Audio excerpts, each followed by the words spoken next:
Hello दोस्तों, नमस्कार। SM किसी चैनल में मैं आप सभी लोगों का दिल से बहुत बहुत स्वागत करता हूं। दोस्तों, इस वीडियो में हम लोग कवर करने वाले 4 से 5 इंपॉर्टेंट पॉइंट्स को। तो चलिए स्टार्ट कर लेते हैं। सबसे पहले एक फॉर्मेलिटीज़ कौन सा कि कल के दिन मतलब यस्टरडे की बात करें तो अमेरिकन बाजार हम लोगों ने देखा 221 पॉइंट की दमदार तेज़ी यहाँ पे उन्होंने दिखा दी। ठीक है, बहुत कुछ वॉलेटिलिटी भी देखने को यहाँ पे मिली। एंड आप सभी लोगों को पता ही है कि जो फर्स्ट हाफ यहाँ पे हम लोगों ने देखा था कि 2 हिस्सों में हम लोग को वॉलेटिलिटी देखने को यहाँ पे मिल सकती है। एंड जैसा एक्सपेक्ट किया था वैसे ही कुछ चीज़ें देखने को मिली। पहला हाफ जो था वहाँ पे आप सभी लोगों को पता है एफओएमसी की जो बैठक थी उसका आउटकम आ गया कि उन्होंने रेट को होल्ड पे ही रखा, स्टेडी रखा, कोई भी बदलाव नहीं किया।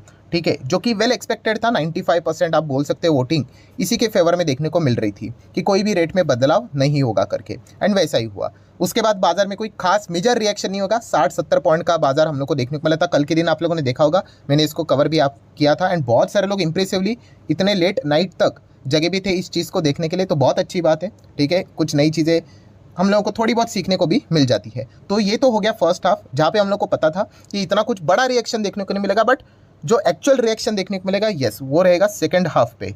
ठीक है, वहाँ पे पॉवेल जी की जो कमेंट्री है वो कुछ भी करवा सकती है। अगर मतलब कमेंट्री अगर बहुत ही ख़राब रही, ठीक है, नेगेटिव पॉइंट्स अगर रहेंगे तो बाजार गिर भी सकता है। एंड अगर अच्छी रही, बाजार को पसंद आया तो तेज़ी भी दिखा सकता है। तो कल के दिन पॉवेल जी ने ऐसा क्या बोल दिया जिसके चलते सेकेंड हाफ में मार्केट ऐसा मतलब एकदम 200 पॉइंट भाग गया। तो इसके पीछे का रीज़न क्या है, क्या पॉइंट उन्होंने सामने रखा। तो अगर मैं आपको एक लाइन में अगर बोल दूँ कि पॉवेल जी ने कल जितने भी कमेंट्री यहाँ पे दी, जो भी प्रेस कॉन्फ्रेंस में सवाल जवाब जो भी चीज़ें देखने को मिली, एक ही पॉइंट हम कह सकते हैं कि उन्होंने कुछ नेगेटिव नहीं बोला। ऐसा आप बोल सकते हो। मतलब इसके पहले जितने भी उनके प्रेस कॉन्फ्रेंस, जितने भी उनके बाइट्स, जो भी चीज़ें देखने को मिलती थी, कुछ ना कुछ नेगेटिव पॉइंट्स हम लोग को ज़रूर देखने को मिलते थे। देखिए, नेगेटिव मतलब कोई जानबूझ के नेगेटिव नहीं बोलता है। ठीक है, कि चलो बाजार कोई तोड़ दे, ये कर दे। उनका काम कोई बाजार को कंट्रोल करना नहीं होता है, उनका काम इन्फ्लेशन को एंड ग्रोथ को मेंटेन करना होता है। बट येस, कल के पॉलिसी की अगर हम लोग बात करें तो कोई फ्यूचरिस्टिक नेगेटिव फोरकास्टिंग उन्होंने नहीं की कि भविष्य में रेट बढ़ सकता है करके, ऐसी कोई पॉइंट्स उन्होंने बोला नहीं। हाँ, उन्होंने ये ज़रूर बोला कि डेटा के ऊपर फोकस रहेगा। अभी भी इन्फ्लेशन का जो टारगेट है 2%, उसके ऊपर ही इन्फ्लेशन है, जो कि वेल नोन है, हर किसी को यहाँ पे पता है। बट येस, कोई नेगेटिव टोन में ये चीज़ें हम लोग को ज़्यादा देखने को नहीं मिली। जैसे कि लास्ट टाइम उन्होंने हाल ही में ही बोला था कि नवंबर में हम लोग रेट को पॉज कर सकते हैं, बट वार्निंग भी दे दी साथ ही साथ कि रेट हाइक भी हो सकता है अगर इकोनॉमी में लगातार बूस्ट रहा तो ऐसे प्रकार की कमेंट्रीज रहेगी तो बाजार नेगेटिवली रिएक्ट करेगा ही करेगा। तो चलिए इतना तो हम कह सकते हैं कि कुछ नेगेटिव उन्होंने बोला नहीं। एंड जैसे नेगेटिव नहीं बोलते हैं, लगातार रेट स्टॉप्स हो जाते हैं, फिर वो डिस्कशन स्टार्ट हो जाता है कि रेट कट कब आएगा, रेट कट कब आएगा। तो अभी अनुमान अलग अलग लगाए जा रहे हैं कि अगला जो साल रहेगा उसके सेकेंड हाफ में हम लोग को रेट कट देखने को मिल सकता है करके। ये बोलने की बातें होती है, क्योंकि अगर आप थोड़ा सा पीछे चले जाओ तो इसके पहले भी हम लोगों ने इस प्रकार की चीज़ें देखी थी। क्या पता रेट कट इसी साल के आखिरी मीटिंग में देखने को मिल जाए। बट अभी हम लोग देख ही रहे हैं कि ऐसा तो फिलहाल कोई नज़ारा सामने तो नहीं आया है। सो ओवरऑल कंक्लूजन की अगर मैं बात करूं तो कंक्लूजन क्या रहा सेकेंड हाफ में ज़बरदस्त तेज़ी का, कि पॉवेल जी ने कोई नेगेटिव कॉमेंट्री यहाँ पे ज़्यादा नहीं दी। यही बाजार के लिए एक पॉजिटिव पॉइंट रहा, ऐसा भी हम यहाँ पे कह सकते हैं। उम्मीद के ऊपर ही दुनिया कायम है। एंड ज़्यादा लंबा चौड़ा रुकने की ज़रूरत भी नहीं है। मतलब व्हाट नेक्स्ट की अगर हम लोग बात करें तो दोस्तों, अभी ये जो नवंबर अभी स्टार्ट यहाँ पे हो चुका है, ठीक है, उसी के साथ साथ अभी उसके बाद हम लोग को दिसंबर में भी, मतलब ये साल खत्म होते होते एक और एफओएमसी की भी बैठक देखने को मिलने वाली है। तो वहाँ पे अभी हम कहेंगे ज़रूर जॉबलेस क्लेम का डेटा देखेंगे, इन्फ्लेशन का भी डेटा सामने आएगा, वो भी देखेंगे। अगर इस वक्त का इन्फ्लेशन का डेटा अच्छा आया तो बाजार कुछ ज़्यादा ही और एक्सपेक्टेशन लेकर आगे बढ़ सकता है कि माइट भी और रेट को यहाँ पे स्टॉप किया जा सकता है करके। तो ये सारा इफ बट का खेल होता है, ऐसा कोई कॉन्क्रीट रीज़न नहीं होता है कि पहले से हम लोग बोल के रखे करके। वहाँ पे अगर युद्ध में अगर कोई नया चैप्टर अगर खुल गया, कोई तीसरी पार्टी अगर आ गई ईरान वीरान, तो पूरा मतलब जो अभी तक हम लोग बोल रहे हैं वो सब कुछ रिवर्स हो जाएगा। तो बाजार और दुनिया ऐसी ही चलती है दोस्तों, फ्यूचर किसी ने देखा नहीं। तो जो जो डेटा निकल कर आएगा उसी हिसाब से पॉवेल जी के भी हम कह सकते हैं डिसीजंस हम लोग को देखने को मिल जाएंगे। सो चलिए, ओवरऑल उन्होंने कोई ज़्यादा नेगेटिव कमेंट्री यहाँ पे नहीं दी, यही एक बाजार के लिए पॉजिटिव रहा है। ठीक है, तो ये एक पॉइंट हम लोग को देखने को यहाँ पे मिल चुका था। आज के दिन बाजार कैसा रहेगा देख लेंगे, बाकी तो सीसॉ टाइप तो चीज़ें यहाँ पे चलती रहती है। आज के दिन की बात करें तो आपको पता ही है एप्पल के भी नंबर हम लोग को देखने को यहाँ पे मिलने वाले, जो कि बाजार की इतनी बड़ी कंपनी है। ठीक है, तो वो भी बाजार को अच्छा खासा प्रभावित यहाँ पे कर सकती है, तो उसके ऊपर भी आप अपना फोकस रख सकते हो। नेक्स्ट अगर हम लोग यहाँ पे बात करेंगे दोस्तों तो IRFC, यस IRFC की बात करें तो कमाल की तेजी इस कंपनी ने यहाँ पे दिखा है। पहले से ये कंपनी यहाँ पे अवेलेबल रहती है, आपको पता ही है। बाजार में किसी को भी इंटरेस्ट नहीं था, बहुत सारे लोगों ने इसको पहले खरीदा भी था। आईपीओ बहुत ही छोटा प्राइस का था ना, इसलिए खरीद लेते हैं। ठीक है, प्राइसिंग अगर किसी का मोटिवेशन होगा तो ऑब्वियसली वो इतना लंबा चौड़ा मतलब बोलते हैं ना होल्ड करने का पेशेंस जो मतलब चाहिए वो नहीं रख सकते। जिसका प्राइसिंग फैक्टर होगा, हाँ, जिसको बिजनेस समझ में आ जाता है, उसका मतलब हम कह सकते हैं कि शायद से होल्डिंग पीरियड इतना रहा होगा तो उसको जाके बाद में इतने शानदार रिवॉर्ड मिले होंगे, ऑलमोस्ट 150-200% के आसपास। सो IRFC के नंबर्स आज हम लोग को देखने को मिले बाजार क्लोज हो जाने के बाद। तो कैसे रहे नंबर, तो चलिए एक चीज़ यहाँ पे चेक कर लेते हैं। तो ठीक है दोस्तों, नंबर के ऊपर आ चुके हैं। तो सबसे पहले फॉर्मेलिटी भी देखिए, डिविडेंड उन्होंने कहा था कि हम लोग देंगे करके, तो कितने का डिविडेंड दिया है? 80 पैसे का डिविडेंड यहाँ पे दिया है, जो कि हम यहाँ पे देख सकते हैं। ठीक है, डिविडेंड तो एक्स्ट्रा बोनस टाइप ही चीज़ें होती है, कोई कंपल्शन वाली बात होती नहीं है। देन अगर हम लोग यहाँ पे चेक करें, ये कौन सा है? अच्छा, अनऑडिटेड स्टेटमेंट, चलो यही स्टेटमेंट है एंड रुपीज़ इन मिलियंस देखने को मिल रहा है। ज़्यादा डिटेल में नहीं जाएंगे, एक ओवरव्यू करने की कोशिश करेंगे कैसे रहे नंबर करके। तो सितंबर, जून, सितंबर, ठीक है, टोटल इनकम कितना है? 67,674, लास्ट टाइम 66,800 और उसके पहले 58,000। सो इनकम में हम कह सकते हैं ईयरली अच्छी जंप है, क्वार्टरली थोड़ी सी हल्की सी जंप देखने को मिल रही है। ठीक है, कोई बड़ी बात नहीं है। भविष्य के लिए अगर देखा गया, रेलवे सेक्टर के लिए जितने बड़े बड़े कॉन्ट्रैक्ट्स यहाँ पे बनते रहेंगे, ये रेवेन्यू इनकम और भी इनका बढ़ता रहेगा। इतना कमाने के लिए खर्चा कितना? 52, लास्ट टाइम 51, 40। इनकम से एक्सपेंस हटा दिया, प्रॉफिट या फिर लॉस देखना पड़ेगा। तो चलिए, फिलहाल तो कंपनी प्रॉफिटेबल है। तो कितना है कंपनी का प्रॉफिट? 15,498। लास्ट टाइम कितना था? हम यहाँ पे कह सकते हैं 15,565, मतलब उसी के रेंज में देखने को मिल रहा है। एंड उसके पहले कितना? 17,142, मतलब ईयरली अगर देखा गया 17,000 का कितना हो गया? 15,500 हो गया। इसका अर्थ ये नहीं कि हम लूट गए, हम बर्बाद हो गए, अरे बाप रे 17 का 15,500 हो गया। ये चलता रहता है यहाँ पे, ठीक है। ये हाँ, शॉर्ट टर्म वालों को तकलीफ हो सकती है, लॉन्ग टर्म वालों को ज़्यादा कोई तकलीफ होगी नहीं। देन अगर देखा गया पिछले क्वार्टर में कितना था? 15,565 था। इस वक्त कितना है? 15,500 ही था ऑलमोस्ट, मतलब फ्लैटिश डाउन है क्वार्टरली अगर बात करें तो। एंड ईयरली देखा गया तो थोड़ा बहुत डाउनफॉल देखने को यहाँ पे मिल रहा है, ठीक है। बट ओवरऑल अगर आप कंपनी का स्ट्रक्चर समझोगे तो ये सारे फ्यूचर ओरिएंटेड टाइप बिजनेसेस में हम लोग को देखने को यहाँ पे मिल जाते हैं। मतलब भविष्य में आपको पता ही है, सरकार की आमदनी जितनी बढ़ेगी, ठीक है, उतना ही ज़्यादा वो एक्सपांशन के बारे में विचार करेंगे।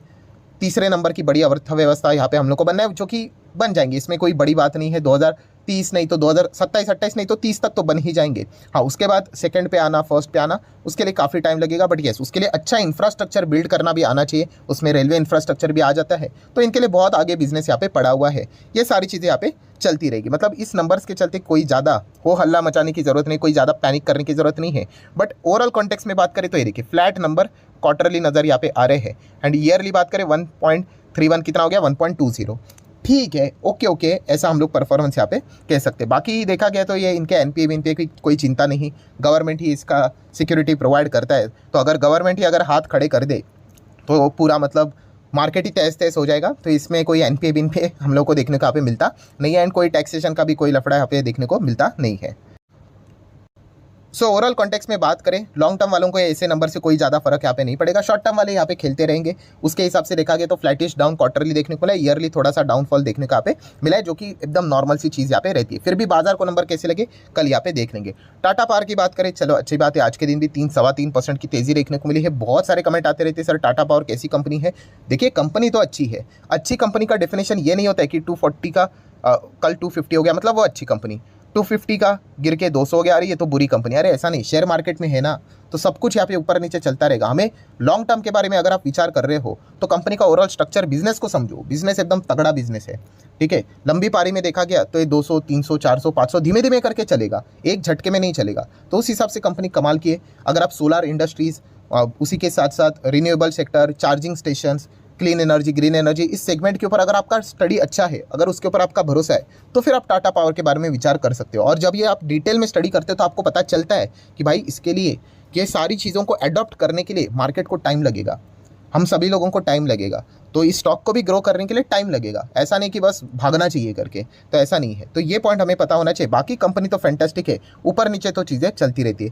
देन दोस्तों हम बात करेंगे कि ऐसी कंपनी जो कि लगभग 50% कल के दिन क्रैश होते हुए देखने को मिलेगा, जिसका नाम है WeWork। ऑब्वियसली ये न्यूयॉर्क स्टॉक एक्सचेंज में, अमेरिकन बाजार में देखने को मिल जाता है। एंड आप इसका 5 दिन का चार्ट पैटर्न देख सकते हो, महीने भर देख सकते हो 58, 6 महीने में 92, मतलब पूरा 33, और साल भर में तो 98, मतलब पूरी कंपनी यहाँ पे ध्वस्त होते हुए देखने को मिल चुकी है। रीज़न है दोस्तों कि कंपनी की हालत खराब है एंड कंपनी अभी शायद से likely to file for a bankruptcy. Bankruptcy मतलब कंपनी बोल रही है कि भाई हमारे पास पैसे नहीं है, या फिर आप ऐसा भी बोल सकते कंपनी की लायबिलिटीज़ असेट से ज़्यादा हो चुकी है, तो कंपनी बोल रही है कि अभी बंदी करने में समझदारी यहाँ पे होगी। तो इसी चीज़ के चलते 50% गिरावट देखने को मिल रही। तो ऐसे कंपनी कैसे बचेगी? फंडिंग लानी पड़ेगी। कहाँ से फंडिंग लाएंगे? ऐसे कंपनी में पैसा कौन डालेगा? ठीक है, तो ये हम लोग को दिक्कत देखने को यहाँ पे मिल रहा है। सो हम लोग ज़रूर यहाँ पे कह सकते हैं दोस्तों, बहुत मैसिव कर्जा भी इनके ऊपर हम लोग को देखने को यहाँ पे मिल रहा था। एंड इसी चीज़ के चलते मतलब और कौन कर्जा देगा, पुराने वाले अटके रहेंगे, तो ये दिक्कत देखने को यहाँ पे मिल रही है। वैसे तो इन्होंने कहा है कि इनका जो इंडिया मतलब हमारे इधर का जो बिजनेस है उसके ऊपर एज सच कोई इंपैक्ट नहीं पड़ेगा। हाँ, फिलहाल अभी तक बैंक्रप्सी बोला नहीं है, बट पोटेंशियल बात हो रही है। रिपोर्ट के जरिए बताया जा रहा है कि जिस सिचुएशन में ये कंपनी, आप अंदाज़ा लगाए ना, ऐसा रिपोर्ट सामने आया है कि शायद से बंद हो सकती है, तो स्टॉक तो गिरेगा ही गिरेगा। तो इसलिए 50% वो हम लोग को क्रैश होते हुए देखने को यहाँ पे मिला है। तो अमेरिकन बाजार में एक चीज़ रहती है दोस्तों, वहाँ पे कोई सर्किट विर्किट नहीं होता है, ज़बरदस्त हम लोग को स्टॉक क्रैश होते हुए देखने को यहाँ पे मिल जाते हैं और भागते हुए भी देखने को मिल जाते हैं। हमारे बाजार की बात करें, ये नज़ारा सिर्फ हमें फ्यूचर एंड ऑप्शन वाले स्टॉक्स में देखने को मिल सकता है। बाकी स्टॉक्स में हम लोग को लोअर सर्किट, अपर सर्किट देखने को मिल जाते हैं। नेक्स्ट बात करेंगे दोस्तों तो वोडाफोन आइडिया। बहुत सारे को मैसेजेस भी रहते हैं, सर वोडाफोन आइडिया वापस भाग रहा है यहाँ पे 5 दिन में तो 26%। तो क्या वोडाफोन आइडिया ये नेक्स्ट सुजलॉन एनर्जी बन सकता है? मतलब सुजलॉन ने भी कमाल के रिटर्न्स दिए। मैंने इसके पहले का रीज़न आपको एकदम क्लियर कट बोला है कि सुजलॉन की बात करें, वोडाफोन आइडिया की बात करें, ये इतने नीचे क्यों है? क्योंकि इनके बिजनेसेस में इतने दम नहीं थे। हाँ, अगर इसमें कोई बड़ा प्लेयर अगर पैसा लगा दे, ठीक है, इसको भी अल्टीमेटली क्या चीज़ चाहिए, वोडाफोन आइडिया को, इनको भी फंडिंग चाहिए। तो अगर इनको फंडिंग यहाँ पे मिल जाती है तो डेफिनेटली शॉर्ट टर्म बेसिस के ऊपर ये भी अच्छा खासा परफॉर्मेंस दे सकता है। बट ये जुआ खेलने के बराबर है, क्योंकि मिलेगा फंडिंग, नहीं मिलेगा। जैसे कि सुजलॉन एनर्जी की बात करें, इसमें क्या होगा, जैसे मैं हमेशा कहता था कि अगर आपको लक आजमाना है तो फिर आप ऐसे स्टॉक्स में जा सकते हो, क्योंकि कौन पैसा लगाएगा, नहीं लगाएगा, बड़ा प्लेयर आएगा, नहीं आएगा, वी डोंट नो। आ गया स्टॉक, भाग गया, तो डेफिनेटली कॉलर टाइट करके बोल सकते हैं देखो भाई पैसा बन गया करके। बट नहीं हुआ तो फिर फंस गए। तो ये चीज़ आप लोगों को समझ में यहाँ पे आनी चाहिए, ठीक है। तो अगर आपको लक आजमाना है, एकदम ही डेंजरस रिस्क यहाँ पे लेना है, क्योंकि ये पूरा ऐसा ही रहता है, खबरों के चलते यहाँ पे चलता रहेगा। कल अगर खबर आ गई कि इनको अगर अच्छी फंडिंग मिल गई तो स्टॉक एक टेम्पररी बेस के ऊपर डेफिनेटली तेज़ी दिखा सकता है। बट अगर कल वो खबर बोल दी अरे नहीं फेक खबरें करके, क्योंकि ऐसा ऑलरेडी 3-4 बार हो चुका है, तो स्टॉक वापस क्रैश हो गया। तो ये चीज़ें हैं हम लोग को इन कंपनीज में बहुत बार देखने को मिल जाती है। आप यहाँ पे चेक कर सकते हैं पिछले 5 साल का चार्ट पैटर्न। ऐसा स्टॉक ऊपर गया, खबर आई थी अरे भाई फंडिंग मिलेगी, और बाद में समझा कि झूठे करके स्टॉक क्रैश हो गया। तो इसलिए मैं कहना चाहूँगा कि यहाँ पे जो भी आपको जो करना है, पैसा आपका, डिसीजन आपका है, तो संभल कर करना है। यहाँ पे खबरों के चलते एंड बहुत सारे अफवाहें भी चलाई जाती है, ये भी पॉइंट हम लोग को पता है यहाँ पे होना चाहिए। सो क्या है, नेक्स्ट सुजलॉन यहाँ पे बनेगा? अगर इनको पैसे मिल जाते हैं, कोई बड़ा प्लेयर अगर आ जाता है, देन होने के लिए तो कुछ भी यहाँ पे हो सकता है। बट ये प्योर फिर लक बेस्ड चीज़ यहाँ पे हो जाती है, क्योंकि कोई फंडामेंटल्स फिलहाल तो इस कंपनी के है नहीं। बैलेंस शीट में ढेरों सारा कर्जा पड़ा हुआ है, ठीक है। एंड बिजनेस तो हम देख ही रहे, कस्टमर तो लगातार इनके लूज होते ही जा रहे हैं, ठीक है। तो लक के हिसाब से अगर आप जाना चाहते हो तो फिर आप चाहो तो विचार कर सकते हो, वो डिसीजन आप ही का होना चाहिए। सो आशा करता हूँ दोस्तों जितने भी इंपॉर्टेंट पॉइंट्स थे सारे मैंने कवर कर लिए। वीडियो अच्छा लगे तो चाहो तो लाइक एंड शेयर भी कर सकते हो। So that's it, thank you very much दोस्तों, we will be meeting our next video. तब तक के लिए बाय बाय।